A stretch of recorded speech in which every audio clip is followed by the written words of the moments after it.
ॐ व्यासाय विष्णुरूपाय व्यासरूपाय नमो नमः।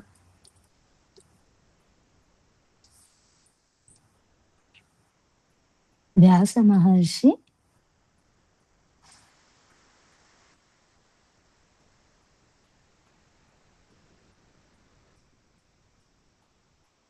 శ్రీ వేదవ్యాస మహర్షి దివ్య చరిత్ర.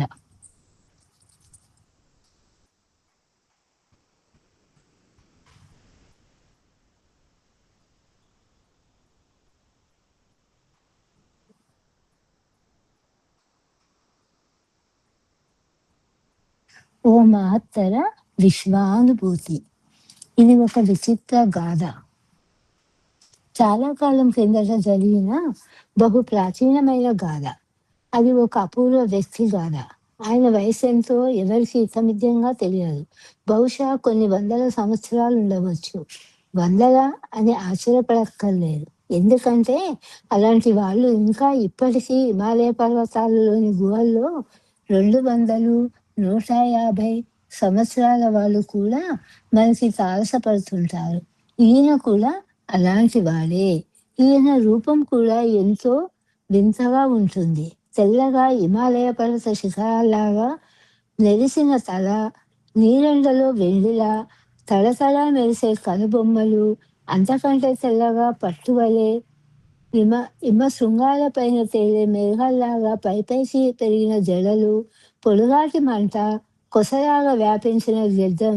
ఆయన నుదురు మీద మృతలు చూస్తే పర్వతాలలో ప్రవహించే నదీ పాయలాగా, జాల్ జాలుగా అల్లుకున్న రేఖల్లాగా అతి ప్రాచీనమైన ఆయన వయస్సును కొట్టవచ్చినట్టుగా ప్రతిబింబిస్తున్నది.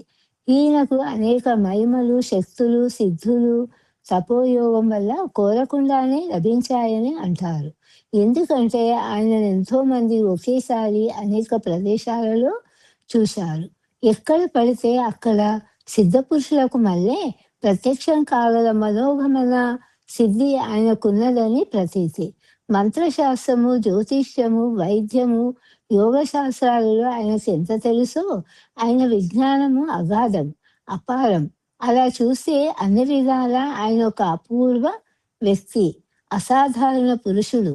మనిషిగా తన జీవితంలో ఏదైనా అపూర్వమైన విజయాన్ని సాధించాలని ఎప్పుడు ఎవ్వరూ సాధించలేని పనిచేసే మానవ చరిత్రలోనే ధృవతారగా నిలిచిపోయే ఒక మహత్తరమైన ఉపకారం, మానవులకిచ్చే కార్యక్రమంగా దాన్ని సాధించాలని ఆయనకు దృఢమైన కోరిక కలిగింది. ఒక మహా సంకల్పం. అంతే. ఆ సంకల్పంతో ఆయన తన గమ్యాన్ని సాధించేందుకు అన్వేషణ ప్రారంభించాడు. నదులు, అరణ్యాలు, పట్టణాలు, పల్లెలు, నగరాలు దాటి నడిచిపోతున్నాడు. పర్వతాలన్నీ ఒక్కొక్కటి అధిరోహించి గంగను సమీపించాడు. హిమాలయ పీఠభూమిని చేరి ఉత్తర దిక్కుగా ప్రయాణం చేయసాగాడు. క్రమక్రమంగా పచ్చని అడవుల్లో ప్రవేశించి చల్లని మంచు కలిగిన నీళ్లతో ప్రవహించే జలపాతాలతో నిండిన అడవుల మధ్య పారే పుణ్యనదులలో స్నానం చేస్తూ హిమవత్ పర్వత సానువులను ఎక్కి అలానే పైపైకి వెళ్తున్నాడు. అలా ఎక్కుతూ పోయి ఎత్తైన మంచుతో కప్పబడిన పర్వత శిఖరాల మధ్య ఉన్న ఒక గుహను సమీపించి అక్కడ ఆసీనుడయ్యాడు. ఆ తర్వాత ఆయన ఆహారాన్ని విసర్జించి పవిత్ర గంగా ప్రవాహంలో స్నానం చేస్తూ శుచి అయి ఆ గంగా జలమే త్రాగుతూ శరీరాన్ని మలినరహితంగా పవిత్రంగా పరిశుద్ధి చేయసాగాడు. క్రమంగా జలం కూడా విసర్జించి ప్రాణాయామంతో తన శ్వాస కూడా బంధించి యోగ సమాధి నిష్ఠుడయ్యాడు. ఆ యోగి ఇలా గుహలో సమాధిలో ఉండి తపస్సు చేయటం కేవలము తన స్వార్థం కోసం కాదు, సిద్ధుల కోసము, శక్తులు సంపాదించటం కోసము కాదు. మరి దేనికో అంతటి తీవ్ర తపస్సు, అంతటి కఠిన సాధన ఎందుకు? ఏమి సాధించాలని? మానవాళికి ఇంతవరకు ఎవ్వరూ చేయలేని గట్టి మేలు కలిగించే ఒక మహత్తర కార్యక్రమంతోనే ఆయన ఈ సాధనకి ఉపక్రమించాడు. అదేమిటో విశ్వాన్వేషణ. ఈ జగత్తు ఎలా పుట్టింది? ఈ మానవుల్ని సృష్టించిందెవరు? ఈ శరీర నిర్మాణం మెదడు, మనస్సు, గర్భంలో ఉన్న శిశువుకి కూడా తెలియకుండా ఈ అంతటిని ఏ శక్తి నిర్మిస్తోంది? పుట్టబోయే పిల్ల కోసం ముందుగానే తల్లికి పాలు ఎవరు ఏర్పాటు చేస్తున్నారు? తల్లి కాదు కదా! తల్లి నిమిత్త మాత్రురాలు. తండ్రి అంతే. వాళ్ళిద్దరిని పనిముట్లుగా ఉపయోగించి ఏ శక్తి మానవ శరీరాలను కోటానుకోట్లుగా ఇలా తయారు చేస్తుంది? ఈ సృష్టి చేసే శక్తి ఏమిటో, ఈ కనబడే ప్రపంచాన్ని, అలాగే భూగోళము, సూర్యుడు, చంద్రుడు, నదులు, సముద్రాలు, కడుపులో పెరిగే పిండాండము, ఈ అన్ని పుట్టించిన శక్తి విశాల విశ్వంలో ఏర్పడే బ్రహ్మాండము. ఈ 2 ఒకటేనా? ఈ రెండింటి వెనుక నుండి నిర్వహించేది ఒక అజ్ఞాత అస్తమేనా? అయితే ఈ సృష్టి వెనకాల దాగి ఉన్న అంతరార్థం ఏమిటి? పైకి కనిపించే ప్రకృతి వెనుకనున్న చైతన్యం అంతటా విశ్వం వెనుక దాగి ఉన్న విశ్వ మేధస్సు ఎవరు? ఈ విశాల విశ్వాంతరాలలో వెనుక దాగి ఏదైనా ఒక సంకల్పం ఉన్నదా? లేక పదార్థమే అన్నీ నిర్వహిస్తున్నదా?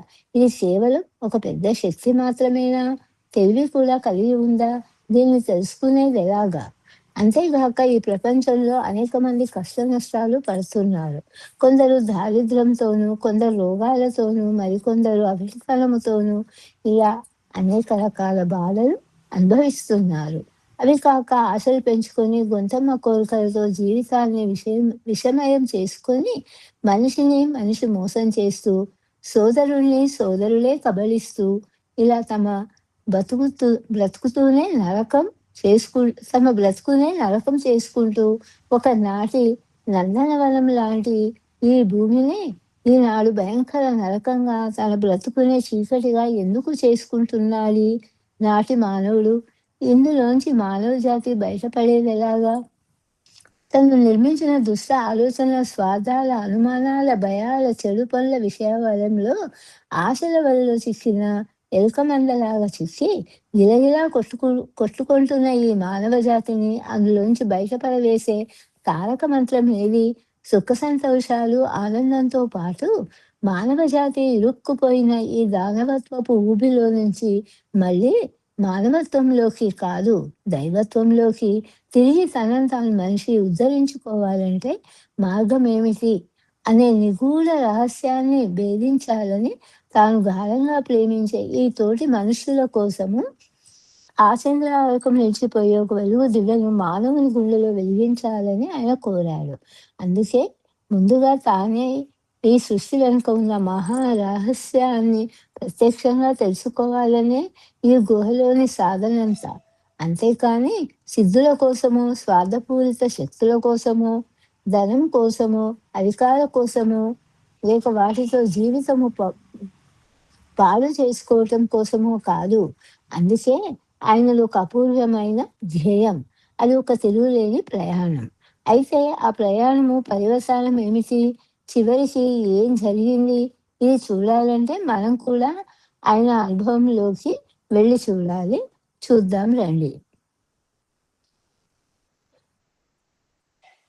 వ్యాస మహర్షి తపస్సు. ఆ మహాపురుషుడు అలా క్రమక్రమంగా తన మనస్సును అంతర్ముఖం చేశాడు. బయట అనేక విషయాలపై తిరిగే మనస్సును ఏకాగ్రం చేసి ఒక్క విషయం మీదే అనుసంధించాడు. ఆహారము విసర్జించాడు. చివరికి నీరు కూడా త్రాగడం మానివేశాడు. ఉచ్ఛ్వాస, నిశ్వాసలు క్రమంగా బంధింపబడ్డాయి. మనస్సు వశమైంది.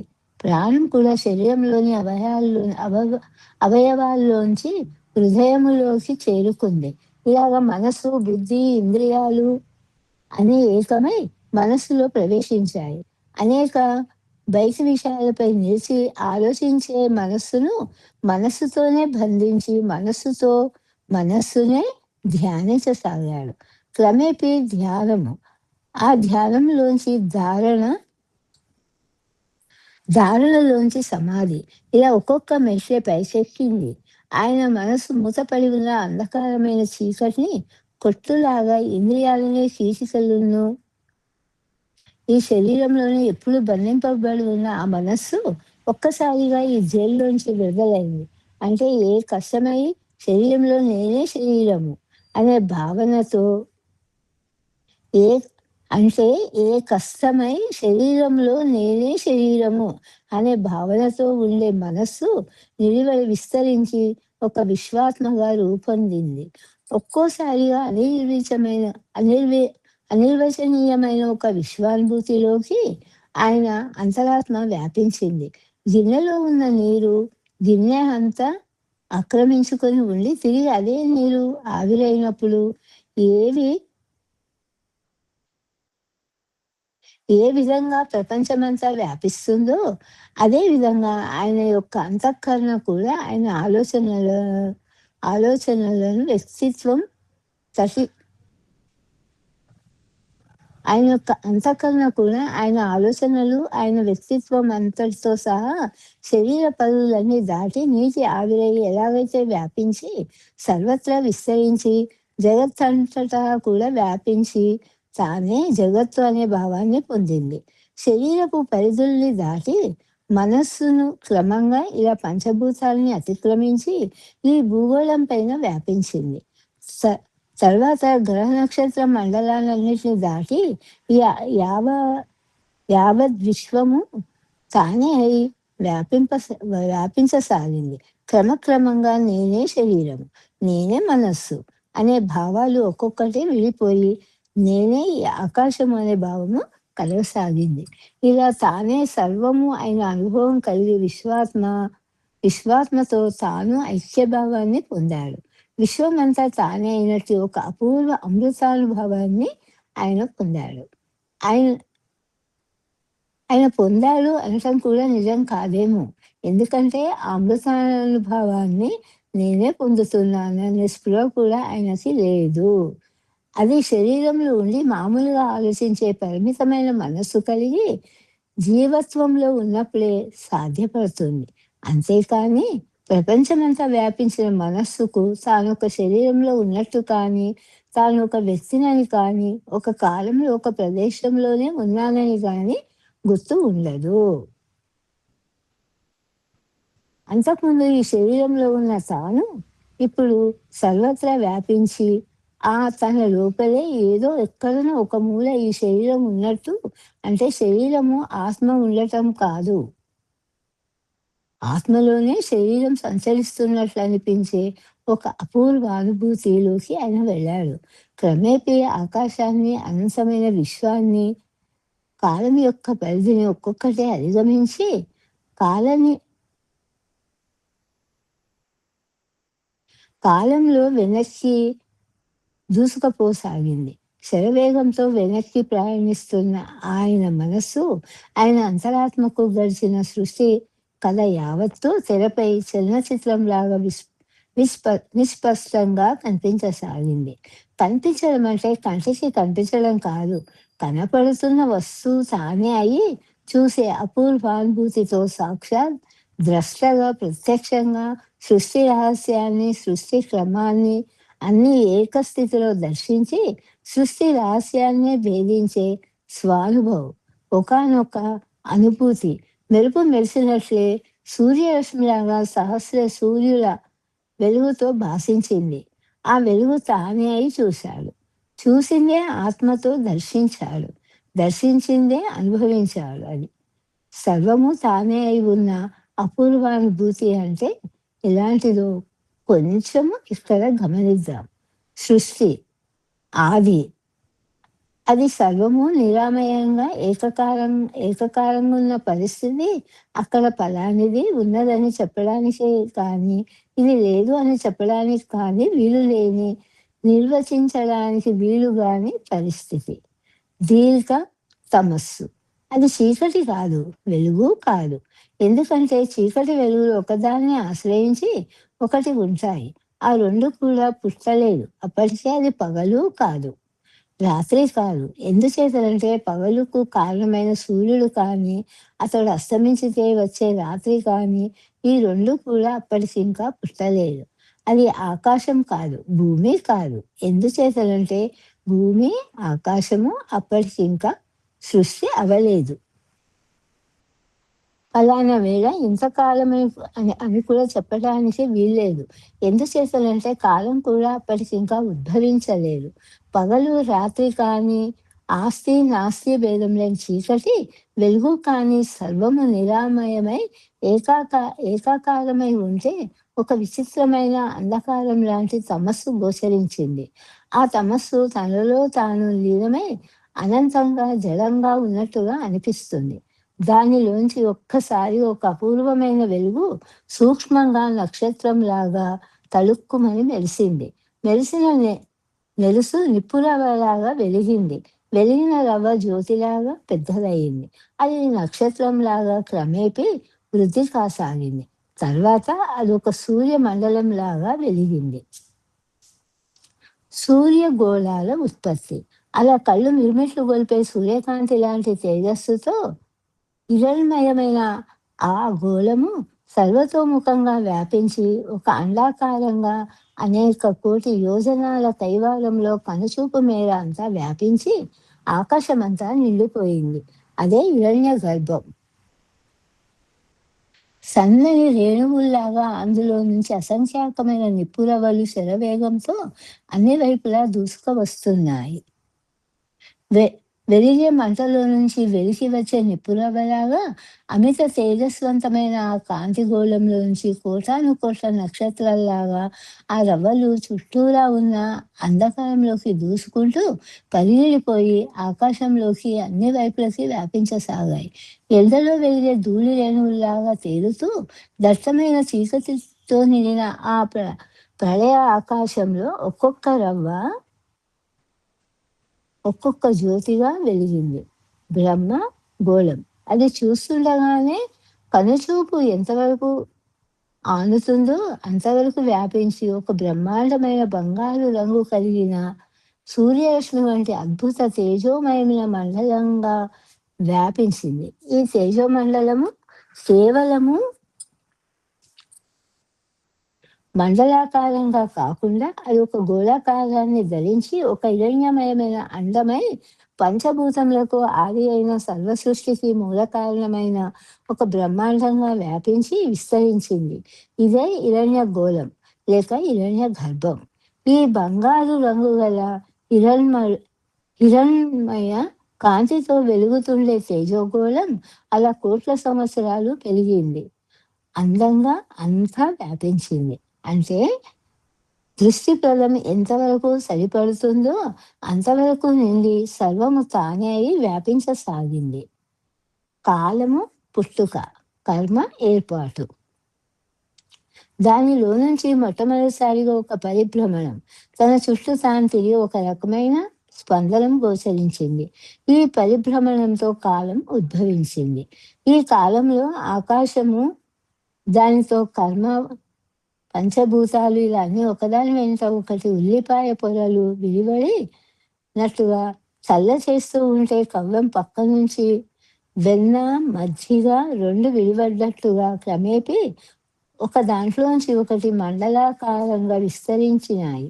చెరువులో రాయి వేస్తే అలలు రింగు రింగులుగా ఎలా వస్తాయో అలాగే మధ్య తిరిగే హిరణ్మయాండం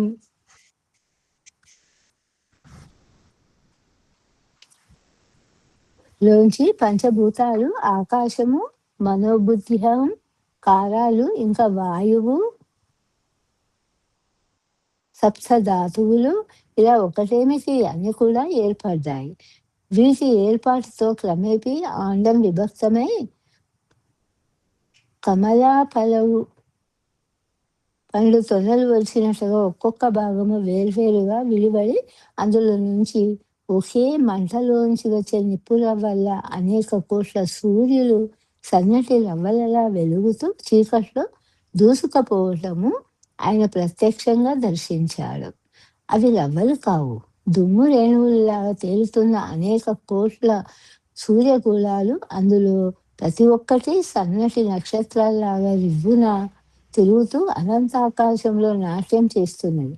తిరుగుతున్న ఆ నక్షత్రంలోంచి అలలు అలలుగా తేజస్సు చుట్టూరా అన్ని వైపులా విరజిమ్ముతున్నది. అది విష్ణు చక్రంలా తిరిగే భ్రమణ వేగానికి అన్ని అన్ని వైపులకి ఆ తేజస్సు రింగులుగా విడిపోయి దూరంగా వ్యాపించసాగింది.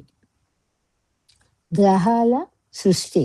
ఒక చెరువులో రాయి వేస్తే దాని చుట్టూ వచ్చే అలల రింగులు రింగులుగా వలయాలు ఏర్పడి ఆ పదార్థంతోనే క్రమేణా 1, 2, 3 ఇలా 9 గ్రహాలు ఏర్పడి మండలాకారంగా ప్రతి సూర్యుని చుట్టూ నాట్యం చేస్తున్నాయి.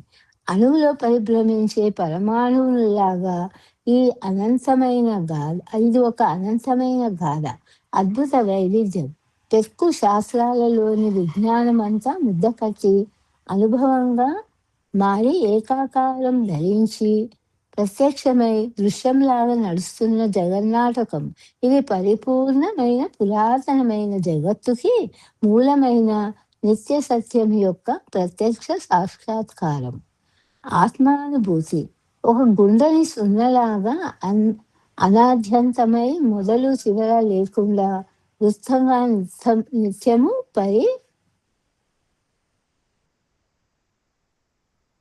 పరిభ్రమించే మాత్ర కాల స్వరూపం. ఆ వృత్తమే కాలచక్రం లేక రాశి చక్రం. సృష్టి ప్రళయాలు. అందులో నుంచి సృష్టి సముద్రం జలంలో నుంచి పైకి లేచే పర్వతాలు, నదులు, అరణ్యాలు, జలచరాలు, జంతువులు, పక్షులు, మానవులు, యోగులు, దేవతా స్వరూపము, సృష్టి అనంతమైన వైవిధ్యం అది. అపూర్వమైన కళాఖండం వంటి విశ్వ రచన నైపుణి దాని దాని అందము అపారము. దాని అర్థము అగాధము. అణువుల నుండి సూర్యగోళాల వరకు క్రమబద్ధముగా లయ తప్పకుండా రాసకేళిలాగా వలయాకారంలో నిత్యము జరిగే జగత్తుల నాట్యము. సృష్టి, స్థితి, ప్రళయము అనే ఈ 3 అడుగులతో పరతత్వం చేసే నృత్యము కాలపురుషుని ఆనంద తాండవం. అదే విశ్వరూపిడి రాసకేళి విశ్వలీల. దృశ్యమై తానైన సమాధి స్థితి. ఆ మహత్తరమైన సమాధి స్థితిలో ఆయన దర్శించిన ఈ ఈ సర్వతోముఖానుభూతిని వర్ణించడానికి మాటలు చాలవు. ఎందుకంటే మాటలు పరిమితం, కానీ చూచిన అనుభవము అపరిమితం. అగాధము అనే అనేక అర్థాలతో బహుముఖంగా ఒక్కసారే అనుభవంలోకి వచ్చే అది మానస అనుభూతి. మనస్సు కంటే పైన ఉండే బుద్ధికి పై అంతస్తులో నుంచి ఆత్మానుభూతి. అది చూస్తున్న దృశ్యమే తానే. దృశ్యము, చూడటము, తాను అన్న ఈ 3 కలిసిపోయి ఏకాకారమైన ఆత్మ సమాధి. క్రమక్రమంగా మానవ దృష్టిలో లక్షల సంవత్సరాల క్రితము జరిగిపోయిన చరిత్ర యావత్తు ఇలా మనస్సనే తెర మీద చలనచిత్రంలా పునరావృతమయ్యింది. క్రమక్రమంగా పల్లెలు, పట్టణాలు, నగరాలు అంతటా వ్యాపించటము, రాజులు ఏర్పడటము, రాజ్యాలు, వాటితో పాటు రాజకీయాలు, మానవ సమాజములో అంతటా అల్లుకోవడం. పసిపిల్లవాడిలాగా అమాయకమైన మనస్సుతో, అమృత హృదయముతో మానవ జాతి ఏక కుటుంబంగా జీవించే ఆనాటి సత్యయుగము ఇలా అంతా కూడా ఆ మహర్షి అంతర్దృష్టికి ప్రత్యక్షంగా గోచరించింది. మానవ చరిత్ర అమలమైన అంతఃకరణంతో ఒకనాడు ఆనందంగా జీవించిన మానవజాతి క్రమక్రమంగా పతనమవుతూ స్వార్థముతో, అసూయలతో, కపటముతో, అన్యోన్య ద్వేషాలతో, యుద్ధాలతో ఒకరినొకరు హింసించుకుంటూ, ఒకరినొకరు బాధించుకుంటూ ఈ భూగోళాన్నే నరకంగా మార్చివేసిన ఘోరమైన ఈనాటి స్థితికి కారణం ఈ కాలంలోని మానవుల ధర్మ విచ్చిత్తి వల్లనే మంచితనము మనిషిలో నశించటమే. భూమిలో ధర్మం నశించటం అంటే అని అవగతం కాసాగింది. ఇదంతా దర్శించే ఆయనకు ఏనాడైతే భూమి మీద మానవుల్లో మంచి అనేది లేకుండా పోయిందో ఆనాడే జీవితంలో సుఖశాంతులు అనేవి ప్రపంచం నుంచి నిష్క్రమించాయి. ధర్మమే అన్నింటికీ మూలమన్న సత్యాన్ని నిరూపించే భయంకర గాథ. మానవ జాతి ఇన్నేళ్లుగా అనుభవిస్తున్న కన్నీటి బాధ. ఇదే చరిత్ర నేర్పే గుణపాఠం. ఇదే పురాణం. అందులో మళ్ళీ అడుగడుగునా చీకటిలోని నక్షత్రాల్లాగా అజ్ఞానంతో నిండిన మానవ సమాజంలో మంచిని, ప్రేమను, సత్యాన్ని, ధర్మాన్ని వెలిగించే దీప కళికల్లాగా అక్కడక్కడా జన్మించే అవస అవ అపర పురుషులు, అవతార పురుషులు, మహర్షులు, అహింసామూర్తులు అవతరించడము, ఈ సత్యాన్ని గ్రహించి మానవ జాతిని తిరిగి వెలుగుబాటలో నడిపించడానికి ప్రయత్నించే దివ్య పురుషుల గాథలు.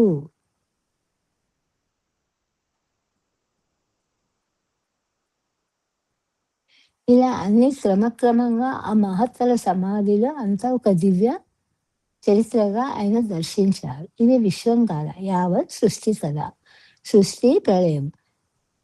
ఇలాగ ఒక సృష్టి నుంచి ఒక ప్రళయము దాకా జరిగే కథ యావత్తు ఒక చక్రంగా తిరుగుతుంది. దానినే కల్పం అంటారు.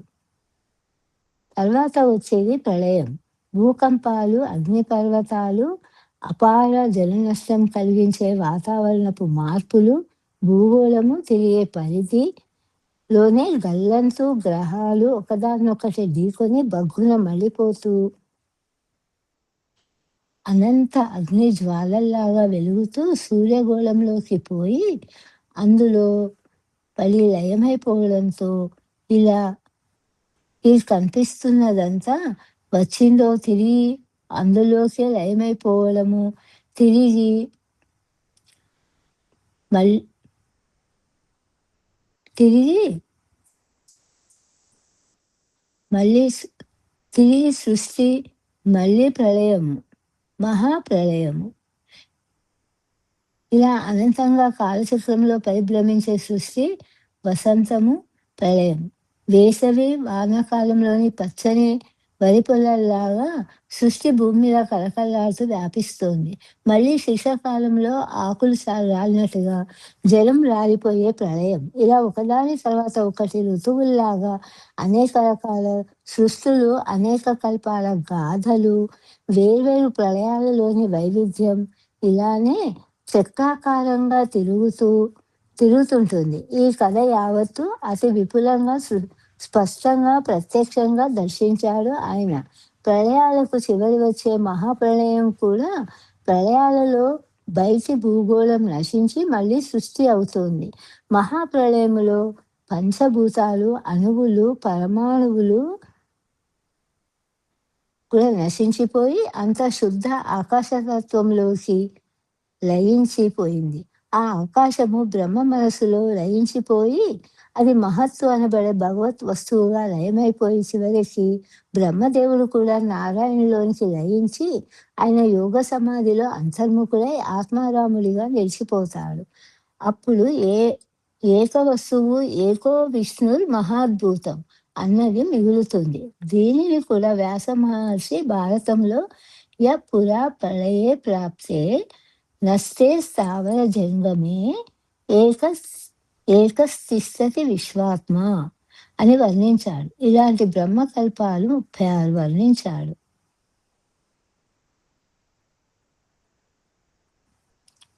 పురాణ ఋషి తాను దర్శించిన ఈ సృష్టి రహస్యాన్ని మానవ జాతికి అందించే అమరవాణిని ఆచందార్థంగా మనకు వదిలి కాలంలో నడచిపోయిన ఆయన అడుగుజాడలే మానవ జాతి గుండెల మీద ముద్రించాడు. శాశ్వతంగా ఆయనే వ్యాస మహర్షి. ఆయన అపూర్వ యోగ సమాధిలో దర్శించిన ఈ మహానుభూతిని తిరిగి ఎలాగా మానవాళికి మళ్ళీ అందించాడో అదంతా వేరే కథ. అది వచ్చే అధ్యాయంలో గమనిస్తాము.